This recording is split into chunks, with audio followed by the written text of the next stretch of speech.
اس کے اوپر ان کا تو جو خیال تھا کہ تقریباً 85 یا 90 ارب روپے بوری لگے گی، لیکن 10 ارب سے اوپر نہیں لگی، اور وہ بھی جو لینے والے ان کو ٹائم دے گا کہ آپ 30 منٹ میں آپ تھوڑا ذہن بنائیں اسے، کیونکہ پارٹی بھی ایک ہی آئی ہے تو آپ تھوڑا ذہن بنائیں کہ کہیں پیسہ بڑھ سکے، تو انہوں نے کہا 10 ارب سے 1 روپیہ بھی آگے نہیں بڑھے گا۔ ویسے بھی الحمدللہ اللہ کا شکر ہے کہ ہمارے کچھ جو جرنلسٹ ہیں، جو بڑے بڑے وہ ہیں فلاسفر ہیں، وہ ٹی وی کے اوپر بیٹھتے ہیں کہ پاکستان بڑی تیزی سے ترقی کر رہا ہے، مہنگائی کم ہو رہی ہے، مہنگائی سنگل ڈیجٹ پہ آ گئی ہے، اور ہمارا ملک اتنا آگے ترقی کر رہا ہے کہ ہم کہیں نہ کہیں امریکہ کو بھی پیچھے چھوڑتے ہوئے نظر آ رہے ہیں۔ تو دوسری جانب ہم یہ دیکھتے ہیں، جو ہماری آنکھیں دیکھتی ہیں، نہ مہنگائی کہیں کم کو ہوتی ہوئی نظر آ رہی ہے، پیٹرول ڈیزل رات پھر مہنگا ہوا ہے، عالمی سطح پہ سستا اور پاکستان میں مہنگا ہوا ہے۔ تو آپ کا اسلام آباد ایئرپورٹ گری ہوئی، لاہور ایئرپورٹ گری ہوئی، کراچی گری ہوئی، موٹر وے گری ہوئی، پاکستان انٹرنیشنل ایئر لائن بھی، ان کی بھی بولیاں لگ رہی ہیں۔ تو ایک بیسیکلی ایک آپ کہیں ایک مکینک کو لے جائیں کہ بولیں کہ یار یہ انجن ٹھیک کرو، وہ انجن کے پرزے ایک ایک نکال کے ایک ایک کر کے سیل کرنا شروع کر دے۔ اب حالت یہاں پہ پہنچی ہوئی ہے کہ آپ کا جو جتنے بھی جو بھی چیزیں ہیں، جو بھی چیز ہاتھ میں لگے گی، جو چیز نظر آئے گی وہ سیل ہوگی، اور ملک بھی ماشاءاللہ ترقی کر رہا ہے۔ ہم اتنی تیزی سے آگے نکل رہے ہیں، اتنی تیزی سے ہم ترقی کر رہے ہیں، جو فلاسفر کچھ لونڈے لپاڑے جو ٹی وی کے اوپر بیٹھ کے بولتے ہیں کہ ملک ہمارا اتنی تیزی سے ترقی کر رہا ہے، جب سے میاں محمد شہباز شریف صاحب آئے ہیں، مریم نواز صاحبہ پنجاب کے اندر سی ایم بنی ہے، تب سے ملک ایسے آگے نکل رہا ہے کہ سمجھ ہی نہیں آ رہی، اتنی بڑی سپیڈ ہے، ہم نازک موڑ سے کراس کرتے ہوئے نظر آ رہے ہیں۔ اب جی یہ معاملہ یہاں پہ ہو گیا۔ پریکٹس اینڈ پروسیجر ترمیمی آرڈیننس 2024 سینٹ میں آج پیش کر دیا گیا ہے، حالانکہ ججز کی تعداد بڑھانے کے لیے انہوں نے پیش کرنا تھا، لیکن آج جی اس کو پریکٹس اینڈ پروسیجر جو ترمیمی آرڈیننس ہے اس کو آج سینٹ میں پیش کر دیا گیا ہے۔ ذرائع کے مطابق ترمیمی آرڈیننس وفاقی وزیر قانون اعظم نذیر طارہ نے ایوان میں پیش کیا، جس کے بعد اسے متعلقہ قائمہ کمیٹی کے سپرد کر دیا۔ پریکٹس اینڈ پروسیجر ایکٹ کی سیکشن 2 میں ایک ذیلی شق شامل کی گئی، جس کے تحت کمیٹی میں چیف جسٹس پاکستان کے علاوہ ایک سینئر ترین جج اور ایک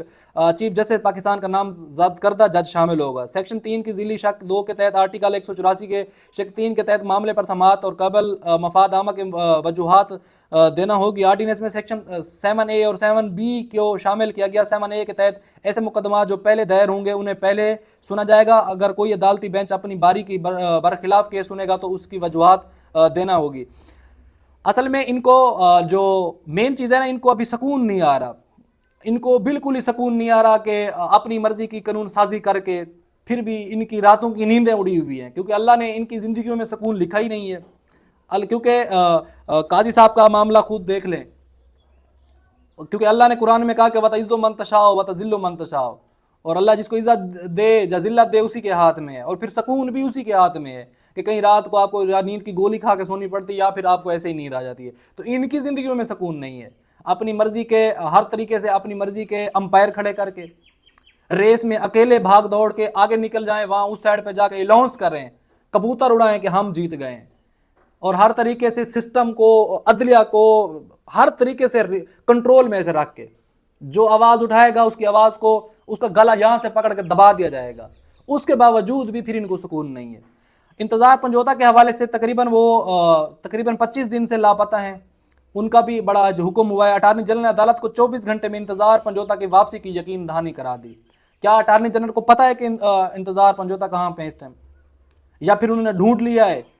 یا پھر جن لوگوں کے پاس انتظار پنجوتا اتنے دن رہے ہیں ان سے پوچھا جائے گا کہ کس جرم میں انتظار پنجوتا صاحب ایک ایڈوکیٹ ہیں،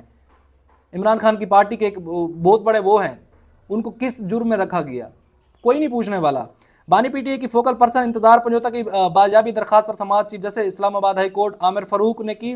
اس موقع پر ایڈوکیٹ فیصل چودھری، علی بخاری، نیاز اللہ نیازی عدالت کے سامنے پیش ہوئے۔ اٹارنی جنرل مسعود اوان نے اسلام آباد ہائی کورٹ کو آگاہ کیا کہ امید ہے 24 گھنٹے میں انتظار پنجوتا ریکور ہو جائیں گے، جس پر فیصل چودھری ایڈوکیٹ کا کہنا تھا کہ اٹارنی جنرل کے امید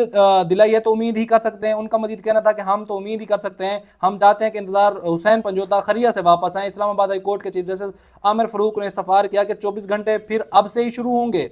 جس پر اٹارنی جنرل منصور اوان نے بتایا کہ جی کل اسی وقت تک انتظار پنجوتا واپس آ جائیں گے، یعنی کہ جس ٹائم سماعت کیس کی ہو رہی ہے، یعنی اب سے لے کر اگلے اس ٹائم تک 24 گھنٹے کمپلیٹ ہوں گے، تو یقین دہانی ہے کہ انتظار حسین پنجوتا واپسی آ جائیں گے۔ چیف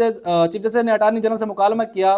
اگر انتظار پنجوتا آ جاتے ہیں تو ٹھیک، ورنہ آئندہ سماعت پر آپ دوبارہ پیش ہوں۔ بعد ازاں عدالت نے سماعت پیر 4 نومبر تک ملتوی کر دی۔ یہ جی انتظار پنجوتا اب اللہ کرے واپسی آ جائیں، امید ہی ہم کر سکتے ہیں ہم تو، کیونکہ ایک پاکستان ہے، اس میں کچھ بھی کسی قسم کے کوئی بھی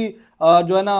وہ عجوبہ ہو سکتا ہے، پیش کیا جا سکتا ہے، تو انتظار حسین پنجوتا بھی انشاءاللہ واپسی آ جائیں گے۔ اور جی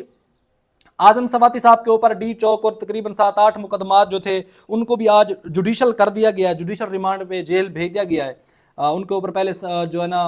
ان کو اس پہ بار بار اس کا جو کیس لگ رہا تھا، جج ابو الحسنات صاحب جو ہیں وہ تقریباً کیونکہ وہ ریاست کے بندے ہیں تو پھر ریاست جن کے اوپر ہاتھ رکھتی ہے، تو حالانکہ جج ابو الحسنات سپریم کورٹ کے جسٹس میں بھی زیادہ پاور رکھتے ہیں، یہ بھی آپ ذہن میں رکھ رہے ہیں۔ بعض ان کو جو ہے نا وہ ریمانڈ پہ ریمانڈ دیے جا رہے تھے، ریمانڈ پہ ریمانڈ، ایمان مزاری جو بھی جیل میں تو ان کو بس جو بھی کورٹ کے اندر ہے ریمانڈ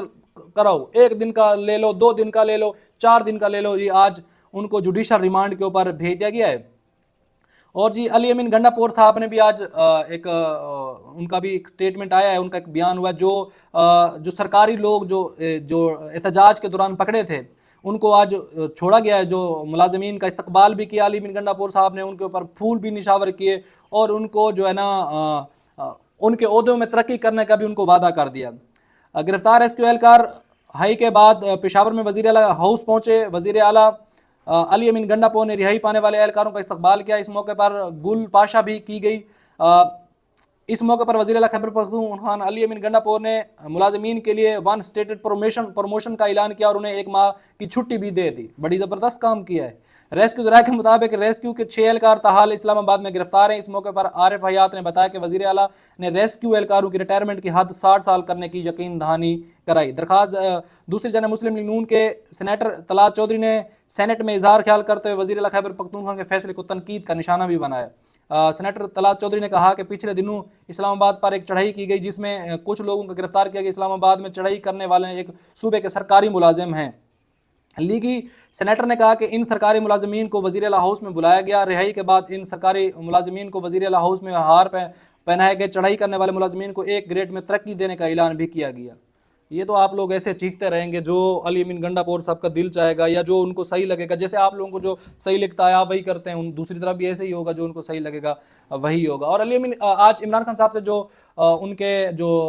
وکلاء حضرات تھے ان کی ملاقات ہوئی اور اس میں وہ کہہ رہے تھے کہ اب عمران خان صاحب کو وہ جو پہلے سہولیات تھی وہ بھی ملنا شروع ہو گئی، اب وہ یہ سمجھ لیں کہ وہ واک بھی کر رہے ہیں، ان کو جو مشین تھی وہ بھی دے دی گئی ہے اور جو کھانا ان کو پہلے ملتا تھا اب بھی وہی کھانا ملے گا عمران خان صاحب کو۔ اور صحت کے حوالے سے بھی عمران خان بالکل فٹ اور حشاش پشاش نظر آ رہے تھے اور وہ اپنے موقف پہ قائم ہیں اور ڈٹے ہوئے ہیں، وہ پیچھے ہٹنے والے نہیں ہیں، اس کو یہ سسٹم نہیں توڑ سکتا۔ یہ سسٹم اسی وجہ سے مجبور ہے کہ بیر اکٹھے ہو کے پلاننگ کر رہے ہیں کہ اب جو مقتدراء ہیں ان کو بولیں کہ آپ لوگوں نے جتنے بھی پہاڑ توڑنے تھے اس شخص کے اوپر، اس کے اعصاب مضبوط ہیں، یہ آپ لوگوں سے نہیں ٹوٹ رہا، اب ہمیں کسی طریقے سے پھر اسے بچاؤ۔ اب جو سسٹم ہے وہ بھی مجھے لگتا ہے کہ اب جو ہے نا تھوڑا تھوڑا عمران خان صاحب کو شفقت کا ہاتھ رکھ رہا ہے۔ اب تک کے لیے اتنا ہی، اپنا بہت سارا خیال رکھیں۔ پاکستان زندہ باد۔